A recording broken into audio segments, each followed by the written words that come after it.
Hi everybody and welcome back to Lost Genre Reddit Stories. This post is from the subreddit Am I the A-hole and it's by user H. Layton. Would I be the a-hole if I stopped supporting my disabled father over his preferential treatment towards my siblings? I, 26 male, have two sisters, 18 and 23, from the same mom and dad, 50s. When I was 16, my parents went through a messy divorce which resulted in my sisters staying with my mom and I stayed with my dad. My dad is disabled and has been unable to work due to a long list of medical issues since I was 16. He has kidney failure and is currently on dialysis while waiting for a transplant. This has meant that I have been looking after him in a variety of caretaker ways for a decade now. Throughout this time, his contact with my two sisters has been minimal. He has in the past allowed my eldest sister to claim benefits that she was not entitled to by claiming to be a carer for my father amongst others. She has at no point in her life provided care for my dad. This caused many fights between my dad and I as I felt he was allowing her to commit fraud just so he could feel like he was helping her. I was recently contacted by his doctor, who told me that my dad was no longer on the transplant list to receive the kidney transplant he needs. Apparently, his health is now so poor that they don't know for sure if he'll survive the general anesthesia for the operation. I was told that a major factor for this was his poor diet, which was exacerbating his existing health issues. Hearing this, my wife and I decided to move back in with my dad. We did this to try and get him on a healthier diet to hopefully prepare his body for the transplant he needs. After we moved in, I was going through his most recent letters and I discovered a letter informing him that my youngest sister had applied for a grant for young carers as a result of caring for him. My dad is lucky to see my sister once a month, let alone 16 hours a week this grant requires.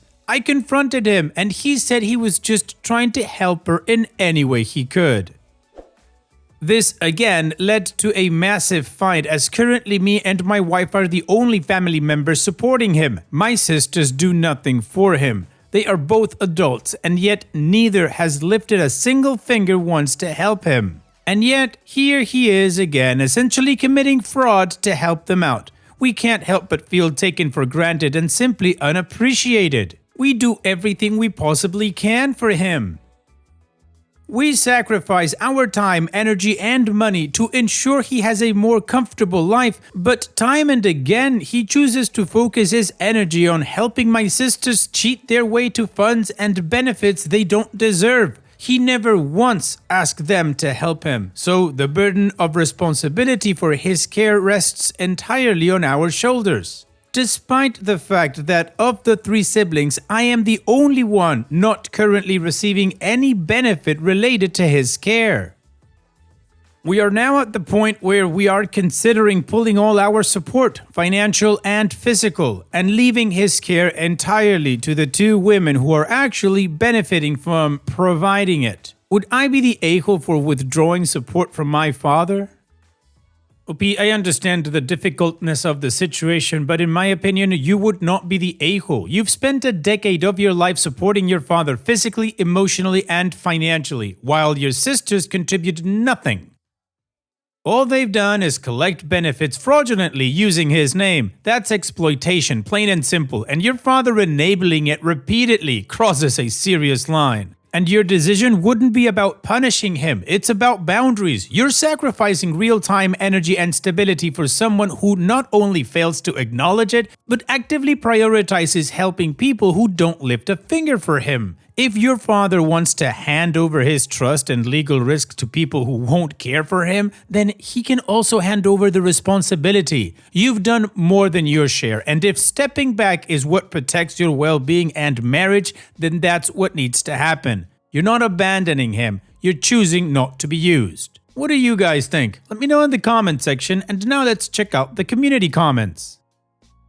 Deleted says, not the a-hole. He doesn't seem to realize or care that without you, he'd probably be dead by now. Since he doesn't seem to care or appreciate your work, leave him. Rugator7 says, as someone who is highly familiar with this family dynamic and has read a lot of books about this, let me rephrase the question. Would I be the a-hole if I withdraw my unappreciated long-term support for my dad who has been deliberately neglecting me the entire time while passing all my benefits to my absent but entitled siblings who don't even see him often? Not the a-hole. It is not your fault that he is knowingly applying double standards, rewarding the neglect of his favorites and grooming them to be entitled, punishing and invalidating the sacrifice of his designated scapegoat. He cannot have it both ways. It's time to set things straight. 1. If he truly appreciates your efforts, then he should have given the benefits to you. And 2. If he wants to give the benefits to others, then you should pass the responsibility to them. The ones who answered "you're the a-hole" or "everybody sucks" here are probably not from toxic families, with toxic parents who are neglecting but quick to demand the scapegoat child's perfection and time, energy, or money. It is easy to use compassion and taking care of the elderly to guilt someone else into staying in the unfair setup when it doesn't involve any sacrifice on your part.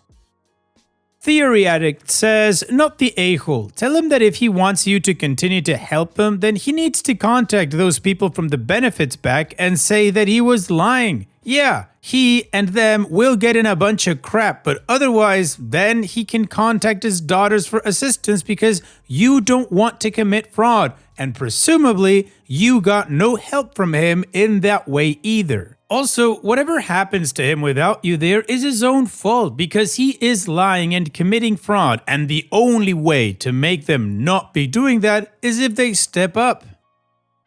You have held the torch to be his caregiver for so long but have gotten nothing out of it. Meanwhile, they get to freeload off of your hard work, so you have every right to revoke your involvement. Good luck, OP, and I hope things get better here on out. And Dopey responds, I will say that during uni, I did get qualified for a low-income support grant as my dad was my sole parent supporting me. Mom wanted nothing to do with me. So I did receive that in help. That's about it, though. I know that I have no responsibility to help and that ultimately I'm only doing this because I love him, but that's what makes the decision all the harder. I've been the only one willing to help, so I really worry for how much long-term damage will be done to his health as a result of pulling support. Sad face. And Snakes Can't Wear Pants says, Info, have you applied for support and been denied because of them, or has he refused to do whatever he needs to do for you to apply for support? And Dopey responds, Apologies, max character limit on the post. I have only received a grant for low income support for uni as he was the only parent I had supporting me, nothing else. My eldest sister has also received this by putting him down as her sole parent despite living with my well-off mother, as well as a car that he receives for his care. I was expecting to receive this car, significantly cheaper rental and insurance compared to normal, and then use it for us while I lived with him. But he instead decided to give it to my sister when she passed her test first, and then refused to take it back and give it to me. This car is supposed to be exclusively for his care and nothing else. In the 4 years she has had it, she has never used it for him once, although she does pay the rental for it. The support my younger sister is requesting will not impact me, but will be another instance of him willing to bend over backwards and break the law to help them, despite nothing in return. That is if they step up. Additional information from Obi's comments. For the last decade, I've been the primary caregiver for my terminally ill father. His doctor made it clear that unless he made significant lifestyle changes, he wouldn't survive long enough to qualify for a transplant. That put an enormous amount of pressure on me. I love him and I've tried to do what's right by him, but figuring out where his needs end and mine begin has been a constant struggle. Every time I try to set boundaries, I end up feeling guilty, like I'm abandoning him.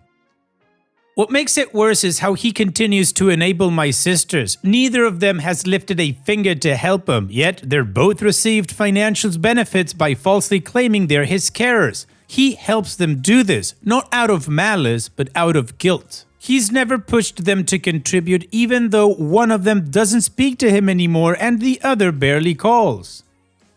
Meanwhile, my wife and I do everything from day-to-day care to covering his bills. Despite all this, he prioritizes his daughters who give nothing back. The Motability car is a perfect example. My dad is eligible for it because of his disability and it could have made our lives easier, but he gave the benefit to one of my sisters who's never used it to help him. That left us renting a car and paying inflated insurance just to manage his care. It's deeply frustrating to know that support meant to assist with his needs is being exploited by someone who offers no help.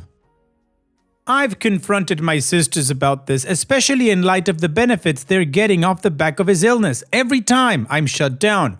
Growing up, I lived with my dad in poverty while they lived comfortably with our mother, who hasn't supported me financially since I was 16. Watching them act like they're struggling while profiting from this situation turns my stomach. My dad is severely depressed, and I get that he thinks he's helping them in the only way he can.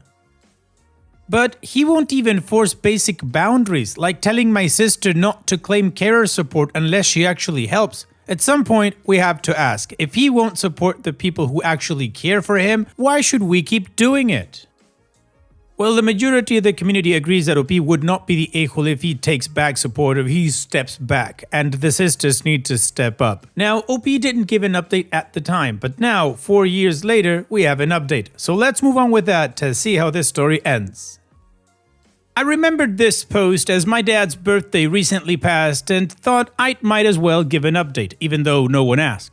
In January 2023, my father passed away from complete kidney failure. It wasn't a surprise to me. His health had been in decline and a transplant wasn't going to happen. The rest of the family, though, were shocked.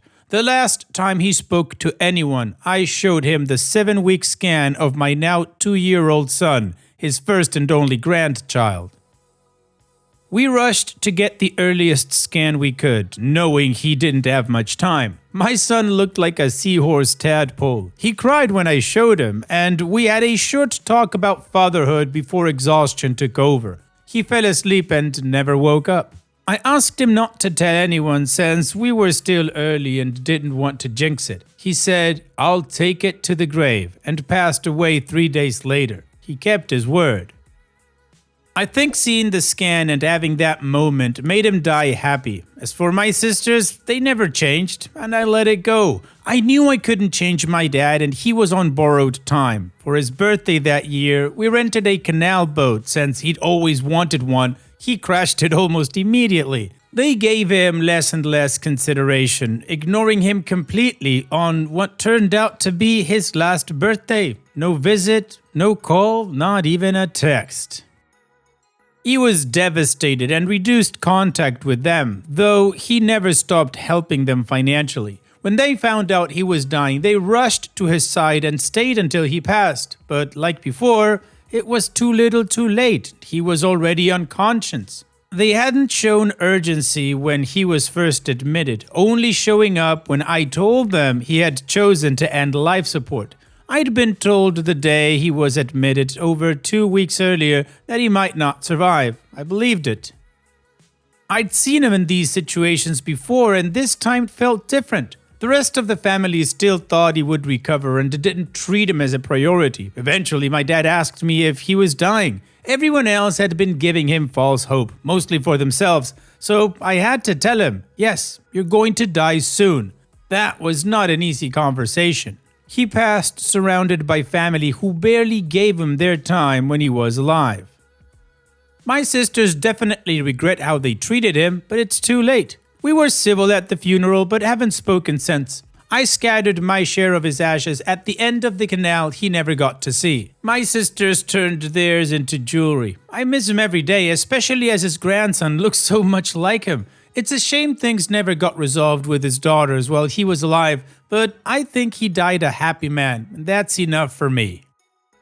Well, OP, you honored your father with love, presence, and truth when it mattered most. You were able to give him peace, and he left this world. That's a powerful thing. So here's wishing you the best, OP. Take care and thanks for sharing. And now, let's move on to the next post that also has an update.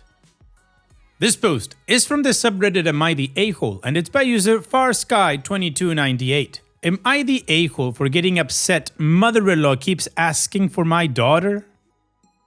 I have an okay relationship with my mother-in-law as long as it's in small doses. There are times when she's too much, but I usually get through family events okay. She has a habit of nitpicking and being negative all the time, but for the most part, we are okay. Over the past year or so, my husband and I have gone through many stressful situations and health issues. I bring this up because it's possible I am stressed and the a-hole. On to the issue. My mother-in-law lost her husband and lives alone around 45 minutes from us. My husband is close to his mom and they talk often. She is included in every event with my daughter and all holidays. She has my daughter come stay some weekends on occasion with her, and my daughter has made a friend there. I am happy that she has this friend and relationship with mother-in-law. However, is starting to get more tricky over time. I work 5 days a week and don't have much time with anyone during the week. I don't mind sharing weekends on occasion during the school year and some during the summer. But it's now increased to occasional weekends during the school year, holiday parties that the neighbors are having. Every single holiday break, she is asking what days she gets my daughter. And this first weekend of summer, I had just got home yesterday when I got hit with hey, can daughter go to mother-in-law's this weekend? And saying no is hard because I know my daughter wants to go because she has a friend to play with. I know mother-in-law knows this too. My husband feels like he's in the middle and is upset with me because he feels like every time she asks, I'm getting upset now. I feel like we are setting up partial custody with my mother-in-law. So am I the a-hole? Am I stressing over nothing? I need to know because I know I can be a strong personality sometimes, as a nice way to put it. Maybe I'm looking at this all wrong. Thanks. Well, OP, no, I don't think you're the a-hole. You're a working mom who wants to spend quality time with her daughter on weekends. That's not unreasonable. That is, of course, if you do want to spend quality time with your daughter, but if you just want your daughter to hang out at your house while you do something else, then why not let her go spend her time at grandma's and play with her friend? Now, if that's not the case, it's great that your daughter enjoys being with her grandma and friend, but it's also okay to say, well, this weekend is for us. That wouldn't be gatekeeping, just protecting your bond and making sure family time at home matters too. So set clear expectations ahead of time so you're not blindsided by last-minute requests. Balance is the goal, not guilt. What do you guys think? Let me know in the comments section, and now let's move on to the community comments. Educational West 5212 says, not the a-hole, you should certainly set some boundaries with her. I'm not saying cutting out the visits entirely, rather you need to have a proper conversation about it. Any Information 8075 says, boundaries. It's like you have a partial custody and you do all the heavy lifting and the mother-in-law is the Disney grandma for weekends and fun time. Sparkling Wine 23 says, not the a-hole. Set up weekend play dates or appointments so that it isn't convenient to take her there for a whole day or weekend. Frankly, your daughter shouldn't be spending holidays without you, no matter what your mother-in-law thinks. Well, the community agrees that OP is not the a-hole, so let's move on to the update to see how this story ends. I took everything you all said to heart and I tried to look at this situation as thankful that my mother-in-law and daughter have a great relationship. She went last weekend on Friday and came back in time for our Memorial Day fish fry. She told me about her friend there having a birthday party next weekend, and of course I was all for her being there for that and told mother-in-law that next weekend would be fine. This past week, she's had many dance classes to prep for dance recital this weekend. I work in the medical field, so my hours during the week can be crazy, but I spent most of my time with her this week sitting in the car waiting for her after work. Her recital was amazing last night. Mother-in-law attended. We grabbed dinner after and she was of course our little star. Then after dinner she asked my daughter, "So, you coming home with me, right?" I was floored because she had her last weekend and I've approved for her next weekend. I think I may have blown it though because I immediately said no, we have plans tomorrow. I'm doing a crab leg broil for the family and she loves crab legs.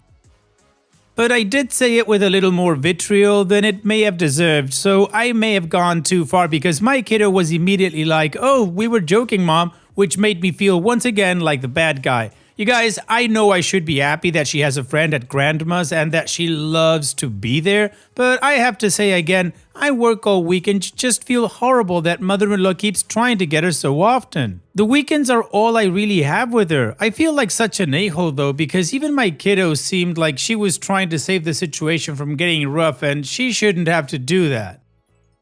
OP, just keep going and keep in mind that you're not the villain, just a loving mom protecting precious time. Your bond with her is what matters most. So here's wishing you the best, OP.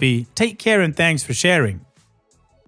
And that's it for today's video. Thank you so much for taking the time to watch it. Now, if you've gotten to this point in the video, I assume that you like these stories that I'm reading out. So here are a couple more that you might enjoy. And if you don't have any time to watch another story right now, save it for later. And also, don't forget to hit that subscribe button.